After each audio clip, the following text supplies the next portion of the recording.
Good morning, everyone.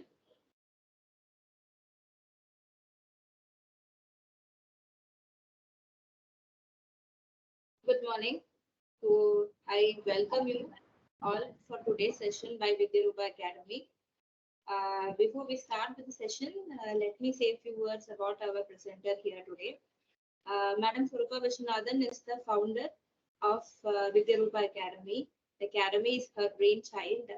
So this academy started with the vision to reach out to everybody who want to aspire this wonderful profession of CMA.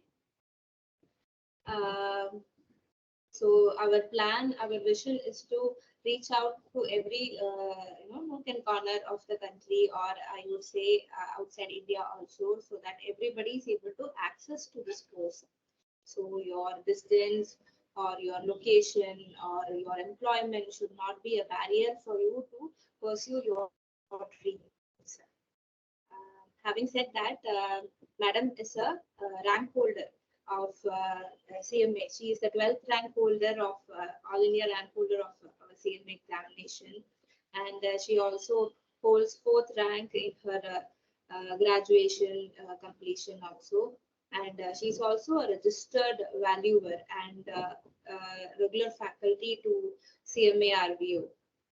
So this is a brief introduction about our academy, and we are also having further sessions lined up in this manner, where we will be covering the key aspects of the CMA inter-examination, like latest amendments of your direct tax, which are relevant for your exam point of view, and small refresher courses or small revision sessions, which will help you to brush up on your portions. So yeah, that's all about the academy. And now I request Madam to go ahead with the presentation.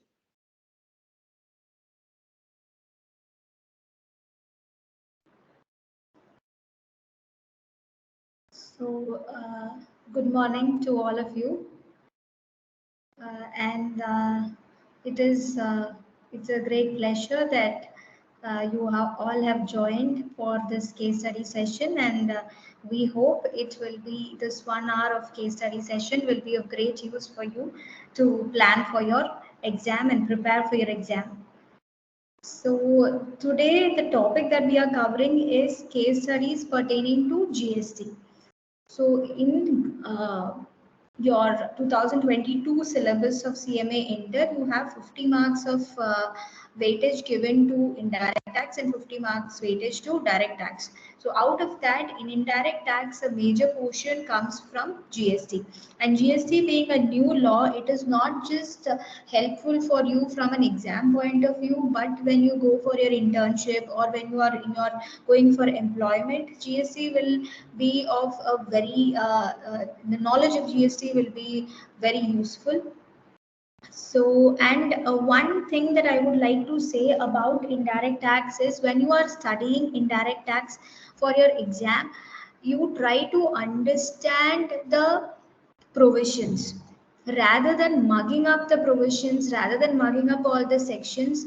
Understanding the provision is very important, because in your exam you will have more of case study types questions, where they will give you a real life scenario, a hypothetical real life scenario, and they will see whether you are able to uh, relate that section, whatever section that you have studied, whether they will test you on more than one section in one question. So you will have to know all the sections and how they are related to each other, and how it will impact a hypothetical real life situation. Okay, so I will not take much of time explaining this. We'll go to the case studies, and then in case you have any doubts or you have any questions, you can just put a message in the chat box or the QA section, and we will take all the questions by in the end of the session. Okay.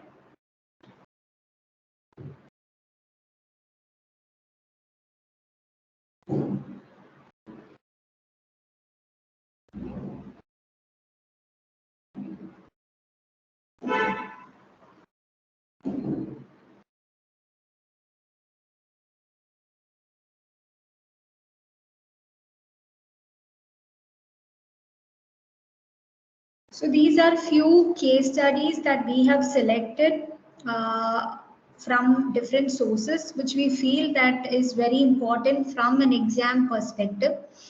So first case study, we will just look into the first case study. So here, LIC of India provides you the following information for the month of October 2018. You are required to compute the GST payable by the company if the company has opted to pay GST as per Rule 32.4 of CGST Rules 2017. General policy, long-term premiums, it is collected at 12,000 lakhs, out of which first year premium is 5,000 lakhs, only risk cover policies, and then there is a variable insurance policy. So this question is testing your understanding about the Rule 32.4 of CGST rules, or what is the value of supply. In certain specific cases, the value of supply is determined as per certain specified rules. We must have seen value of supply is calculated based on section 15, which defines you what is a transaction value. So while defining transaction value for certain specific services, for certain specific category of services, it has been defined that a different policy will be adopted. So here, in case of LIC premium policies, LIC premium or any kind of insurance premium policies, GST or the transaction value calculation is governed by Rule 32.4. So when you are reading this question, you should have an understanding of what the transaction value is, and you should have an understanding of the exemptions where section 15 does not apply as such, and we need to look into the rules. So we will just see the rule also.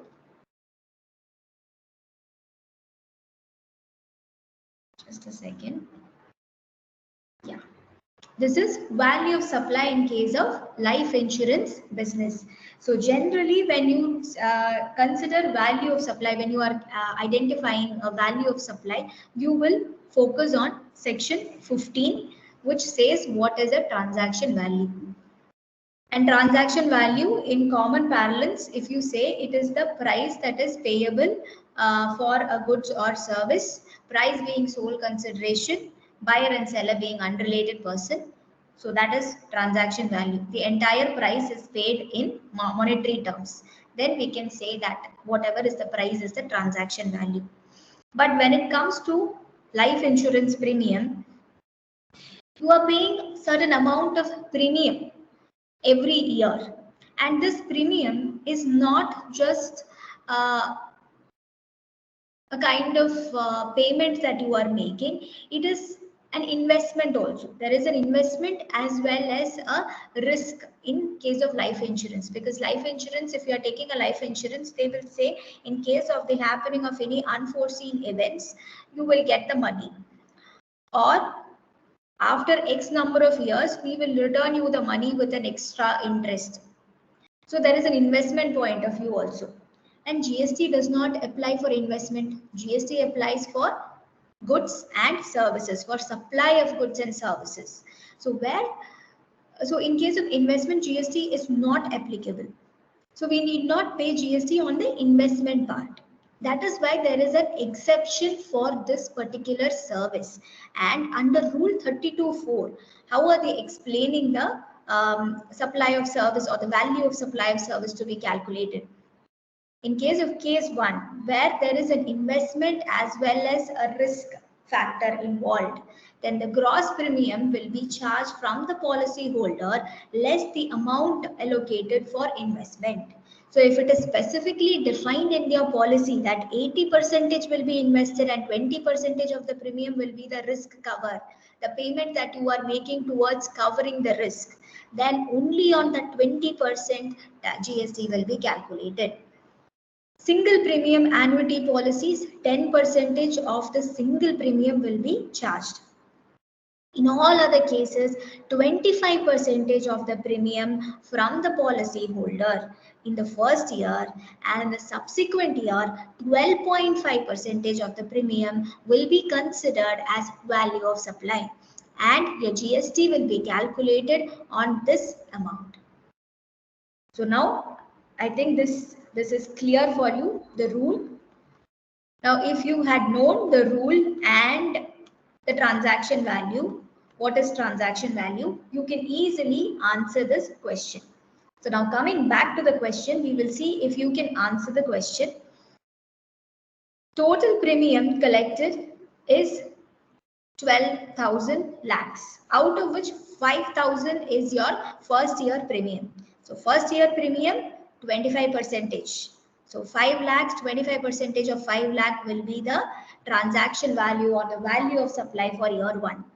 For year 2, it will be 12.5%. So total premium 12,000, out of which first year premium is 5,000. The balance will be your subsequent year premiums. So that will be at 12.5%.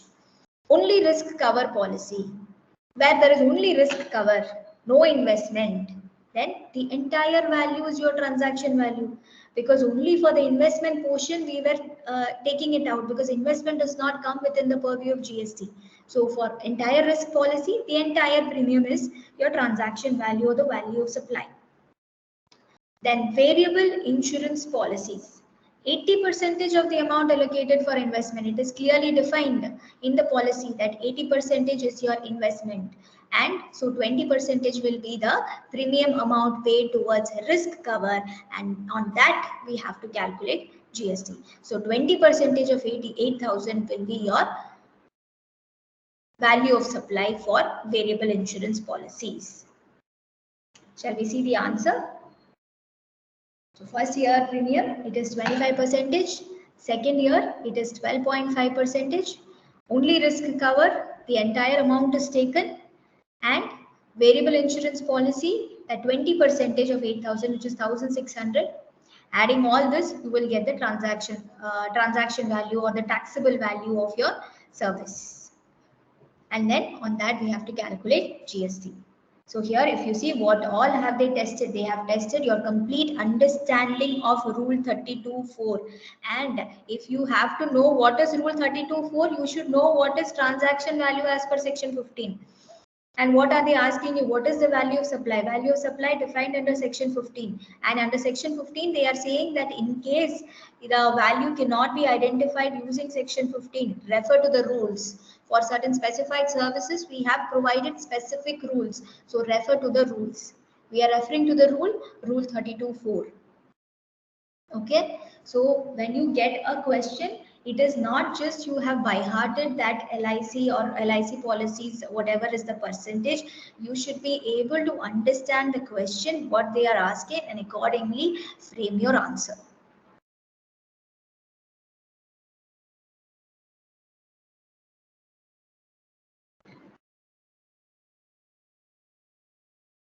Now we are coming to question number 2. So here, Anjali Limited, a registered company under GST, being a dealer dealing with second-hand goods. So again, a dealer in second-hand goods. For second-hand goods, there is a specific provision available to how to calculate the value of second-hand goods. Mrs. Anjali Limited supplies a used camera to a consumer in Chennai for selling it at 15,000. So sale price is 15,000. The camera is purchased for 10,000 at a GST, and the GST that was paid at the time of purchase was 1,400 CGST, 1,400 SGST. Okay. Now, find the net GST liability if input tax is availed and if input tax is not availed.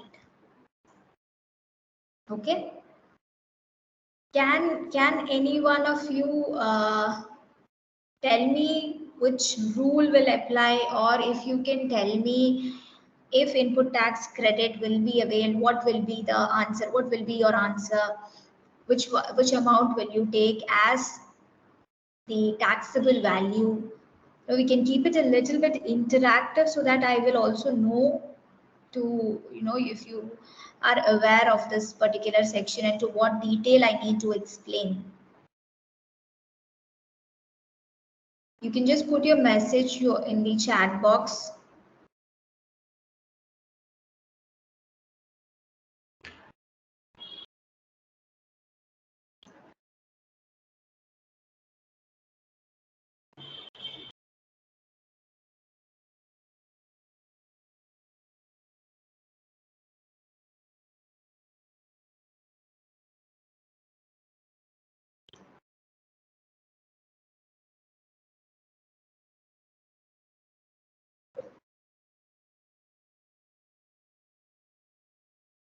Okay, so there is no reply, I guess. So I'll just go ahead with the explanation. So when input tax is availed, okay, when input tax is availed, already this 1400 CGST and SGST, you would have utilized it and in your outward supply tax payments. So now that will not be available for you. So you will just take the difference between 15,000 and 10,000, which is the difference between your purchase price and your sale price. This additional 5,000 rupees. On the additional 5,000 rupees, we will be paying tax at 28%. If input tax is not availed,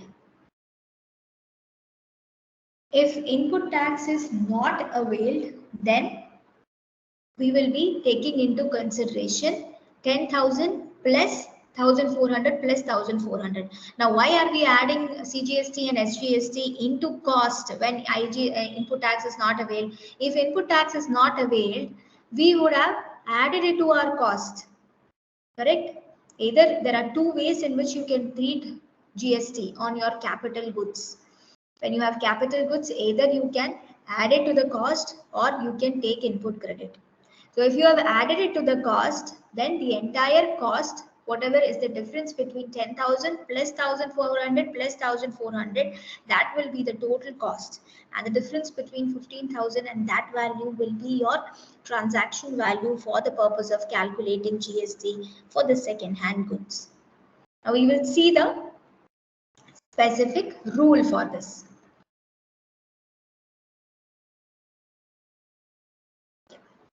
Rule 32.5. I think Venkatesh has answered. It is rule 32.5 correctly. Okay, it is rule 32.5. Sections are defined under your GST Act, CGST Act, SGST Act, IGST Act defines your sections. So every act, when you take any act, it has two parts. One is your act, another one is the rules. Act defines what is it. Okay, so here the act will define what is transaction value, what is taxable value, what is CGST. Rules will define how it has to be calculated. So for example, in GST, you can take refund when you are making an input, you are making an export. You can take refund of your input credit. This part will be explained in your act. The act will say when you are making a refund, when you are making an export, you can take refund of your input credit. How to do it? What is the procedure? That is explained in your rules. So in this also, transaction value, section 15 will say that what is transaction value, and in certain cases, you refer to the rules. If the transaction value cannot be calculated using this normal, the fixed definition that is put in the section 15, you refer to the rules. And rules will tell for each of the category how the value has to be calculated. So Act will always define what, and rules will define how it has to be done, what is the procedure. Okay. So the value of supply in buying and selling of second-hand goods, in case where the taxable supply is provided by a person dealing in buying and selling of second-hand goods and no input tax credit is availed, then the value of supply will be the difference between the selling price and the purchase price. Okay, so it is as simple as that. If it is the difference between the selling and the purchase price, and if there is any negative value, whatever I am selling at a loss, then we need not pay GST. It has to be taken as zero. The transaction value will be taken as zero and no GST will be payable. So it is this rule that is being tested in the question number 2. Okay, so if input tax credit is availed, it is just a difference. If it is not availed, what would have happened to the CGST and SGST? We would have added it to the cost. So the answer will be 10,000 plus 1,400 plus 1,400, which is 12,800. That will be taken as the cost, and the sale price is 15,000. So the difference 2,200 will be your taxable value for the purpose of calculating GST. Now we will go to question number 3. So here Mr. Vipin has purchased 10,000 kgs at rupees 80 per kg. He has purchased a raw material and he is a manufacturer who is manufacturing a product P. Okay. There is a process loss of 2% on the inputs of A.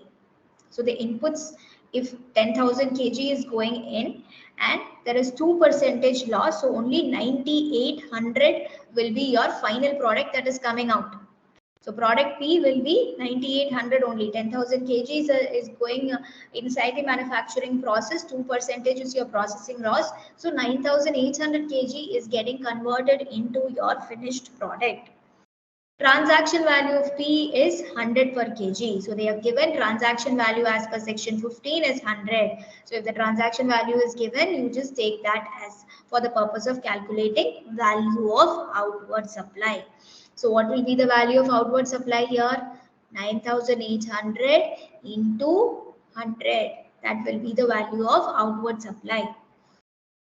Another material M that is used for manufacture of P is at 2 lakh plus GST. Capital goods have been imported on which IGST under Customs Act is 10,000, basic custom duty is 20,000. And the rates are given. So you are asked to calculate what is the input tax credit available and what is the net GST payable by Mr. Vipin. So here what all details we have? Okay, P is our outward supply. On the outward supply, it is 9,800 into 100. Okay, this is the outward supply that we have to value of outward supply. And what is the tax part? The tax part is, it is 12%. So 9,80,000 into 12%, which is 11,7,600. I am not dividing it as CGST, SGST for the time being. When you are answering, you have to accordingly answer.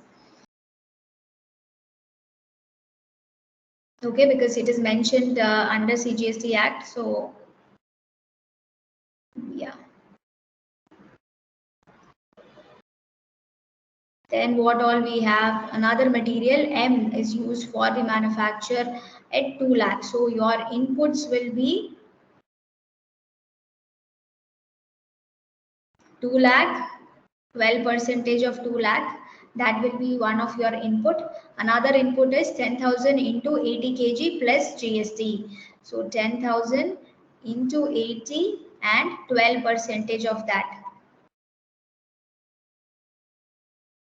Then we come to capital goods. Capital goods, can we take credit of basic customs duty? Customs and GST cannot be taken. Okay, we cannot adjust customs and GST. Within GST, we can do any sort of adjustment, IGST, CGST, SGST, and using that waterfall method, we can make any adjustment. But different taxes that is taxes under different acts, cannot be adjusted.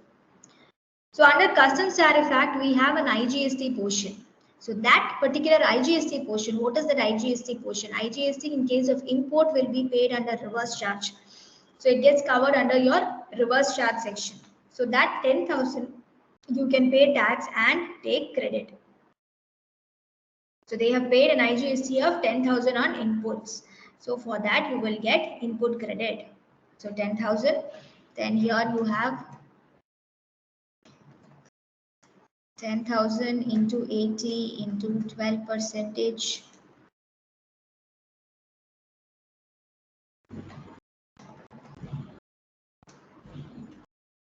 This is 24,000. Okay, we can adjust all this. We will get the what is the net GST payable by cash. Okay, this is the GST payable and this is the net GST payable by cash. So one portion of it we are adjusting using ITC, balance whatever is the excess payable we are paying by cash. So let's see the answer. Okay, so it is 96,000, 10,000 into then we have raw material and total ITC comes to 1,30,000 and this is the GST payable which is 99,800 kgs, 100 rupees, 12%. Minus your ITC allowed, the net balance will be the excess amount. So here in this case, if you see, total ITC allowed is 1,30,000, but the payable amount is only 117,600. Okay, so the balance of 12,400. So the net GST payable by cash will be 0 and carried forward ITC will be 12,400.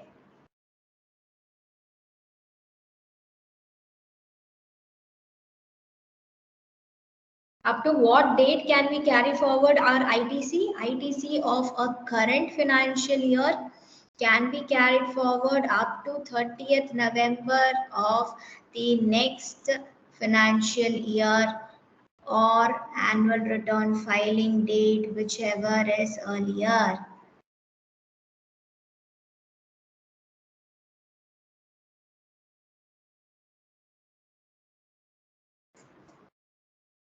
Okay. Next, we will go to question number 4.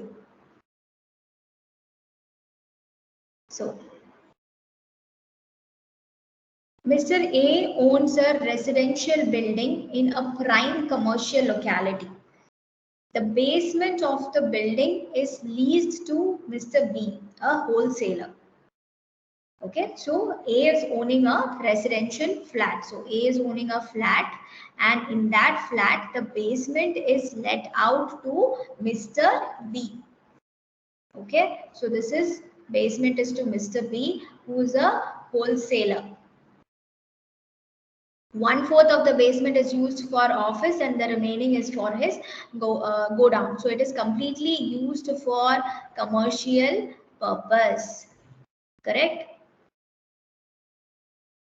Then ground floor is on rent to Mr. C, who uses it as guest house. Okay, so this is C who's using it as a guest house.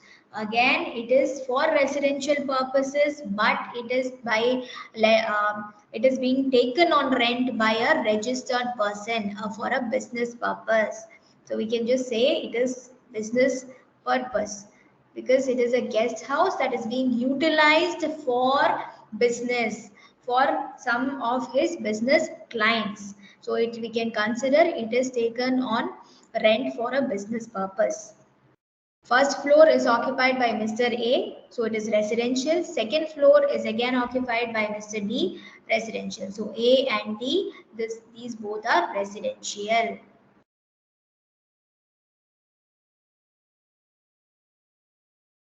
Okay.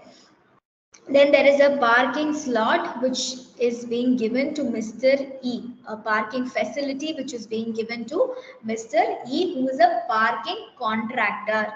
So that the vacant land is given to Mr. E, who is a contractor. Again, it is for business purpose. So then what is the examine the GST liability of Mr. A with respect to residential building that is owned by him. So for this wholesaler commercial purposes, letting it out for commercial purpose, completely it is taxable and it will be on forward charge mechanism. That is, he has to if register and pay the tax. It will be on forward charge mechanism. The second one, C, it is for business purpose, but it is used for residence. So it is a guest house that is used for business purpose.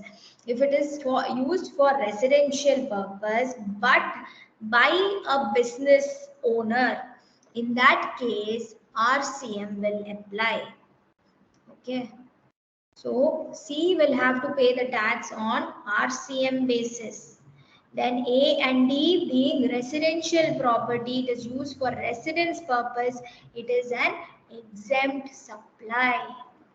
So this is how you have to answer for your exam. You cannot just say that residential property, so it is not taxable. No. Why it is not taxable? Because it is an exempt supply. Residential using a flat or an apartment for residential purpose is an exempt supply, but it is used for residential purpose by a commercial or for a business service provider, then it becomes under RCM basis. It becomes a taxable supply, but under RCM basis.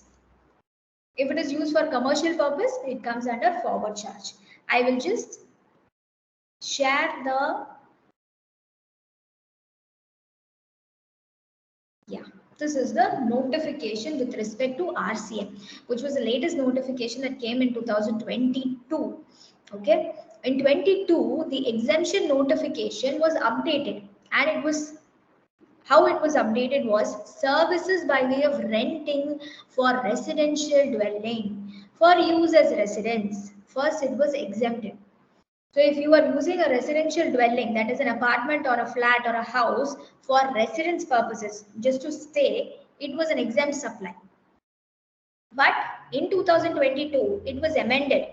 And how it was amended: services by way of renting of residential dwelling for use, except when the dwelling is rented to a registered person. So if it is for somebody who is owning a business, like you are having a business, you are a registered person, and this residential dwelling is taken as a guest house, in that case it becomes a taxable supply. And how it becomes a taxable supply? Under reverse charge. So registered supplier, see registered supplier, there is a registered recipient, GST payable under RCM. Okay. Is this clear? So how you have to reply to this question is, I have given a brief gist of how the reply should be, or how the answer should be given in your exam. So you have to note each of the point, like if it is a basement, why basement is covered, because it is for commercial purpose, so it is liable, it's a taxable supply.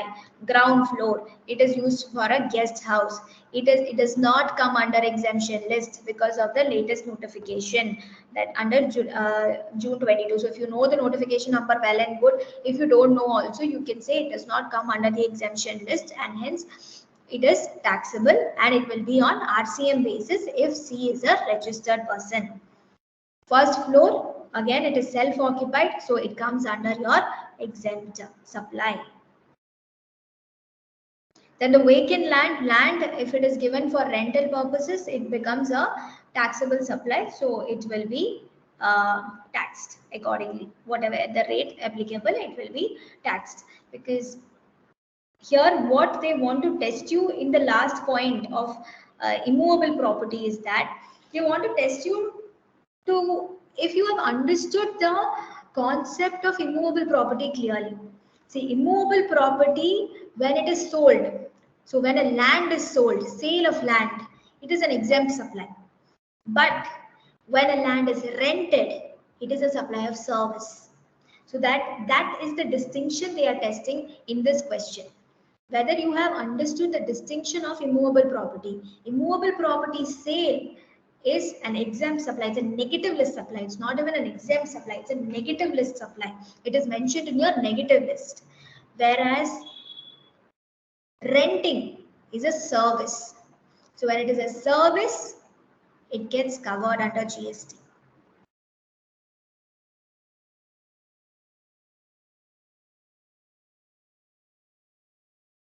Then I will go to some like really good sums, because we are a little short of time, so we can have another session maybe next week to see the balance questions. So we'll just test on, because we have seen a case study on testing your understanding about value of supply, understanding about input tax credit. Now we will see a question testing your understanding about the registration concept, the limits of registration. So here, this is an exam question that came in recently. So Simran Trader of Assam is exclusively engaged in intra-state supply of furniture as well as building bricks. So they are into an intra-state supply. You are giving the state also. Which state? Assam. Assam intra-state supply. Aggregate turnover during the financial year 35 lakhs. Okay. 20 lakh is supply of furniture, 15 lakh is supply of bricks. So the first thing that will come into our mind is it is an intrastate supply, and if it supply of goods only, furniture and building both being goods. Supply of goods only, a person who is engaged in supply of goods, only in the supply of goods, the threshold limit is 40 lakhs. So this is what we will strike us first. 40 lakhs, it is only 35 lakhs, so not taxable. That is the answer that will come immediately into our mind. But there is a twist in the question. What are they supplying? They are supplying furniture and building bricks. Okay, bricks. Bricks, in case of building bricks, it is specifically mentioned that if the person is engaged in supply of building bricks, the limit is 20 lakhs. The higher limit of 40 lakhs is not applicable. So you should be aware of, when you are reading a notification, you should be aware of what does not come within it. Yeah, so this is the threshold limit. This we would all study for our exams also. What is the threshold limit? So for 4 states it is 10 lakhs. Other than that it is 20 lakhs, and then for the rest states it is 20 and 40 lakhs. So 40 lakhs, Assam is coming under the third category, where for it is 40 lakhs for goods and 20 lakhs for goods and services. So with this, what we will think 40 lakhs, so 40 lakhs, it is not tax, he need not register. But the answer is wrong, because there is an exemption. Exemption in the notification. See, this higher limit was not there when GST came into being in 2017. It was introduced by way of a notification. So in the notification itself, there was an exemption given. That is, in case of supplier of ice cream, pan masala, tobacco, bricks, fly hash bricks, fly hash, any kind of building bricks and blocks, bricks of fossil metals, building bricks, all this, the threshold limit of 20 lakh is applicable. And if it is a special category state, 10 lakh is only applicable. So this is what they have tested. They are testing you not just the understanding of your limit, but you should know what does not fall in that also. Okay, so by a simple reading, we will say he need not take registration. But if you have read the notification along with the exemptions properly, then you will conclude that they need to register. And what about the second thing? Sayali Enterprises of Himachal Pradesh is engaged in intra-state supply of computer as well as electrical goods repairing service. The aggregate turnover is 38 lakhs. It consists of 30 lakhs of computer supply and 8 lakh of repair service.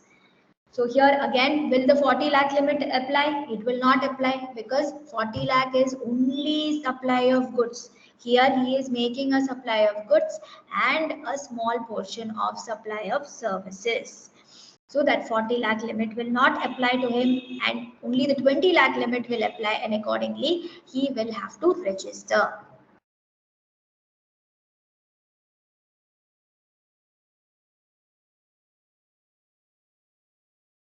Okay, now I think we can see a question on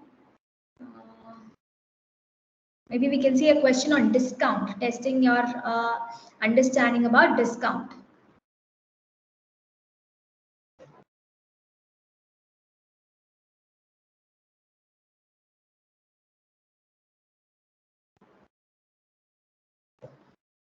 So the next one, it is the best car sells a car worth 5 lakh to Sundar Automobiles. Okay, so there is a sale of car. Packing charges 6,000. So here your test of transaction value. What is included in transaction value? What is excluded in transaction value? So if we go a little into this, transaction value is the price paid or payable. Okay, price being sole consideration, buyer and seller being unrelated person. There are certain inclusions and exclusions as per section 15 subsection 2 and section 15 subsection 3. 15.2 says any kind of taxes, then packing charges, commissions, all these incidental expenses that is incurred by the supplier need to be added back. Okay, so that is what is being tested in this question. So we need to add 6,000 rupees. So our transaction value is 5 lakh and 6,000. Best Car Limited provided a discount of 1% on the car price as part of the Diwali scheme. So 1%, there is a discount that is being provided. Discount when it is given on the face of the invoice at the time of sale, it can be reduced from your transaction value. But if the discount is given after the sale, it can be reduced only if it was agreed at the time of sale. It is correctly mentioned in your sale agreement, and you can identify against which invoice this discount is being given. If these three conditions are satisfied, then only you are allowed to reduce the discount given after sale from your transaction value. So here it is 5 lakh 6,000 minus we can have 1% discount on the car's worth or the car's price. 0.5% discount that was given after sale.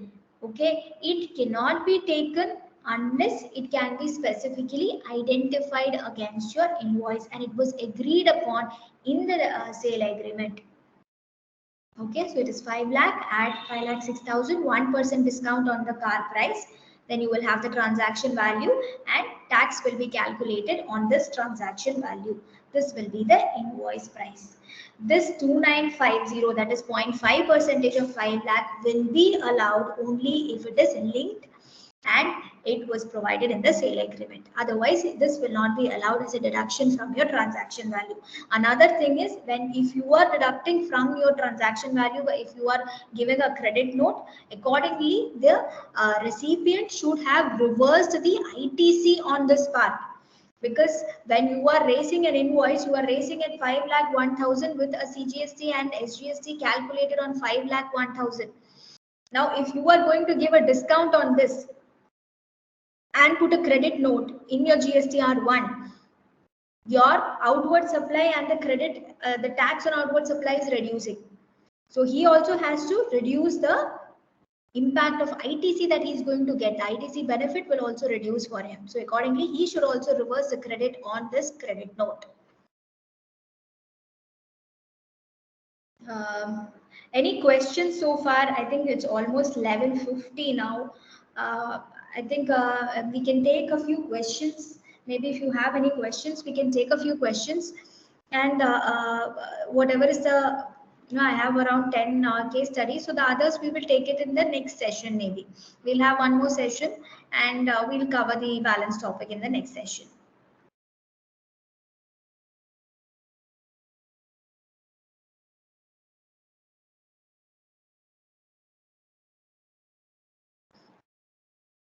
Any questions relating to GST, relating to your exam, you can post.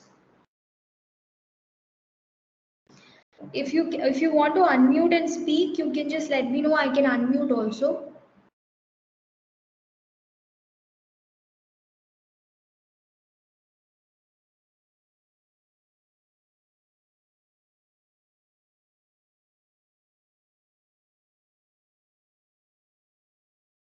You can just raise your hands, maybe then I can unmute if anybody wants to talk.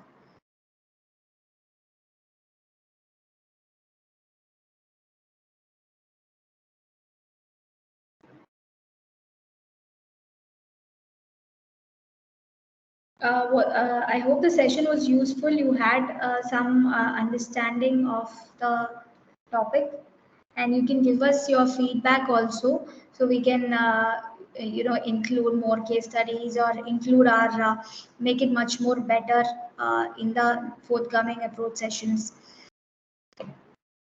We will be having a lot of these. We have aligned a series of these kind of sessions coming up, so you can just keep checking our group where we will um, where we will be sharing our schedules on the next approach sessions.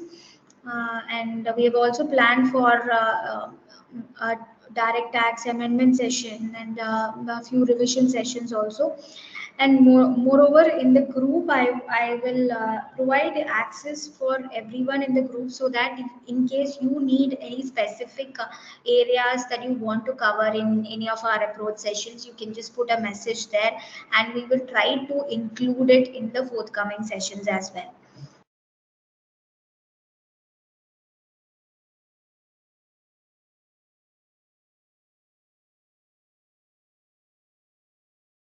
So I hope there are no questions.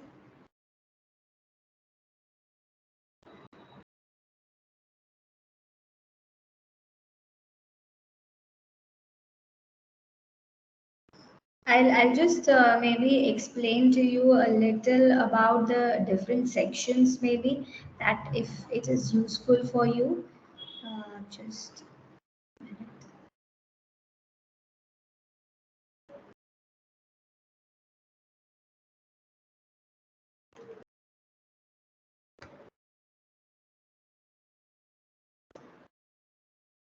So some of the most important sections that you have to remember in while preparing for IDT is section 7, which is defining water supply, a very important section.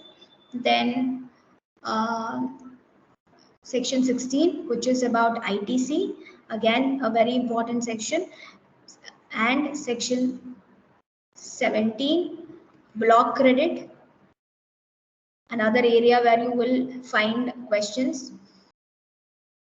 Then you have section 10 to 13 of IGST, okay, which covers place of supply. You have to have an understanding about place of supply. I have few case studies in this also, which we will discuss in the next session maybe. This is very important, place of supply. It's a very important question that they can test you in. And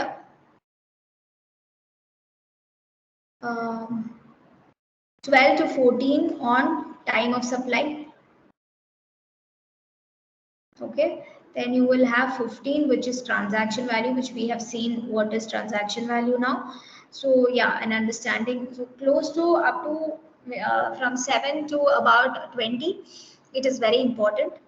And if you are able to remember, like how I am writing, if you are able to remember the sections, and if you are able to write down the sections in your exam, in your answers, it will be a value addition. It will impress the valuer.